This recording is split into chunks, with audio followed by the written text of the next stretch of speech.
السلام علیکم۔ الحمد للہ وحدہ والصلاة والسلام علی من لا نبی بعدہ وعلی آلہ واصحابہ اجمعین، اما بعد، قال اللہ تعالی اعوذ باللہ من الشیطان الرجیم، بسم اللہ الرحمن الرحیم۔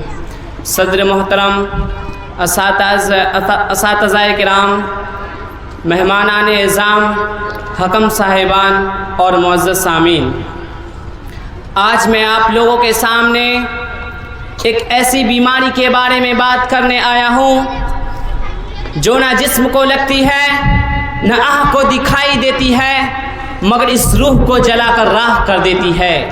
ایک ایسی آگ جو خود انسان کے دل میں بھڑکتی ہے اور اسے جلا ڈالتی ہے۔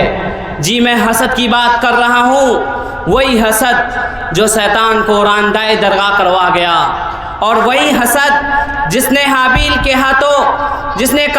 ہاتھوں حابیل کا خون کروا دیا، اور وہی حسد جس نے یوسف کے بھائیوں کو ان کے خلاف سازش کرنے پر مجبور کر دیا، اور وہی حسد جو آج بھی ہمارے دلوں میں گھر کیے بیٹھا ہے، ہمیں بھائیوں سے دشمنی پر ابھار رہا ہے، ہمیں اپنوں سے دور کر رہا ہے، ہمیں جلا رہا ہے، ہمیں برباد کر رہا ہے۔ محترم سامعین، یہی وہ حسد تھا جس نے سب سے پہلے شیطان کو بغاوت کرنے پر مجبور کر دیا۔ جب اللہ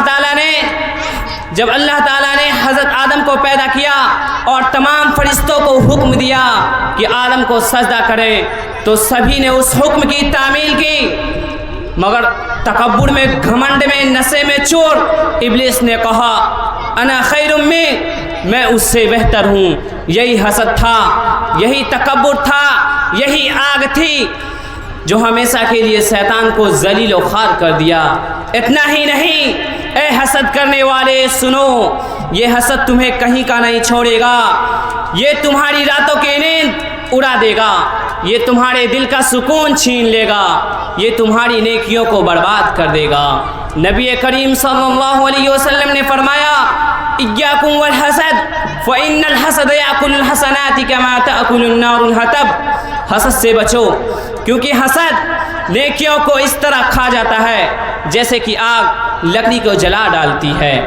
محترم سامعین، ذرا سوچو، تم نماز پڑھتے ہو، روزہ رکھتے ہو، صدقہ دیتے ہو، مگر اگر دل میں ذرا سی بھی حسد ہے تو تمہاری ساری نیکیاں برباد ہو رہی ہے۔ محترم سامعین، یہی حسد ہے جو بھائی کو بھائی کا دشمن بنا دیتا ہے، یہی حسد ہے جو دوست کو دشمنی پر اکساتا ہے، اور یہی حسد ہے جو خاندانوں میں پھوٹ ڈالتا ہے۔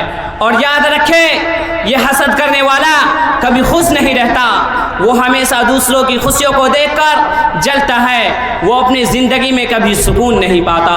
محترم سامعین، کیا کبھی سوچا ہم نے حسد نے قابیل سے قتل کروایا، مگر کیا وہ خوش ہوئے؟ اسے سکون ملا؟ نہیں، وہ ہمیشہ کے لیے ذلیل و خوار ہو گیا، وہ ہمیشہ کے لیے بدنام ہو گیا۔ حسد نے یوسف کے بھائیوں کو ان کے خلاف سازش کرنے پر مجبور کر دیا، مگر کیا وہ خوش ہوئے؟ نہیں، وہ ہمیشہ کے لیے، مگر وہ خوش ہوئے؟ نہیں، بعد میں اسے بھی شرمندگی اٹھانی پڑی۔ میرے بھائیوں، اگر ہم کامیاب ہونا چاہتے ہیں، اگر ہم سکون دل چاہتے ہیں، تو حسد سے جان چھڑا لیں اور اللہ کی رضا پہ راضی ہو جائے۔ نبی کریم صلی اللہ علیہ وسلم نے فرمایا کہ تم جب کسی کے نعمت یا مال کو دیکھو تو ماشاءاللہ لا قوت الا باللہ کہو، تاکہ حسد نہ لگے، اور یاد رکھے ہر نعمت اللہ کی طرف سے ہے، جسے جو ملا اسے اللہ نے دیا ہے۔ اگر ہم کسی کی نعمت کو دیکھ کر حسد کرتے ہیں یا جلتے ہیں تو دراصل ہم اللہ کے فیصلے پر اعتراض کر رہے ہوتے ہیں۔ محترم سامعین، اعتراض کر رہے ہوتے ہیں۔ حسد سے بچنے کے لیے سب سے بہترین دعا سورہ فلق میں موجود ہے، وَمِن شَرِّ حَاسِدٍ إِذَا حَسَدَ، اور میں حسد کرنے والوں کے پناہ سے، اور میں حسد کرنے والوں کے سر سے پناہ مانگتا ہوں جب وہ حسد کرے۔ اے مسلمانوں، آج فیصلہ کر لیں، کیا ہم ہمیشہ جلتے پھرتے رہنا چاہتے ہیں؟ کیا ہم اپنے نیکیوں کو برباد کرنا چاہتے ہیں؟ نہیں، ہرگز نہیں، تو حسد سے جان چھڑا لیں، اللہ کی رضا پہ راضی ہو جائے اور دوسروں کی خوشیوں میں خوش رہنا سیکھ لیں، اور آپ کے دل میں جو حسد بڑی آگ ہے اس کو نکال دیں۔ اللہ تعالیٰ ہم تمام مسلمان بھائیوں کو حسد جیسی خطرناک بیماریوں سے محفوظ رکھے اور جہاں تک ہو سکے نیکیاں کرنے کی توفیق دے، آمین۔ وآخر دعوانا ان الحمد للہ رب العالمین، والسلام علیکم۔